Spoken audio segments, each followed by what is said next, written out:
80व्या स्वातंत्र्य दिनाचं औचित्य साधून पहिल्यांदाच सूर्यपथ तिरंगा या ग्लोबल रिलेचं आयोजन करण्यात आलं। सूर्यपथ तिरंगा या प्रवासाची सुरुवात सुवा इथे पहाटे 1:30 वाजता झाली। तिथे या रिलेच्या पहिल्या टप्प्यावर तिरंगा फडकवण्यात आला। फिजीपासून सुरू झालेला हा प्रतिकात्मक प्रवास उगवता सूर्याच्या मार्गानं पश्चिमेकडे सरकत न्यूझीलंड, ऑस्ट्रेलिया, जपान, कोरिया, प्रजासत्ताक, चीन, Indonesia, Vietnam, Singapore, Malaysia, Thailand आणि म्यानमार या देशांमधून पुढे गेला। प्रत्येक दूतावास आणि पोस्टवर तिरंगा राष्ट्रध्वज फडकवण्यात आला, ज्यामुळे विविध खंडांमधून तिरंग्याची एक अखंड दृश्य साखळी तयार झाली।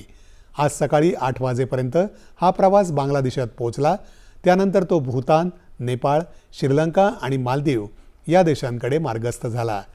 याद्वारे या संपूर्ण प्रदेशात भारताचा अभिमान आणि एकता यांचा संदेश पोहोचवला गेला, अशी माहिती संस्कृती मंत्रालयानं दिली आहे।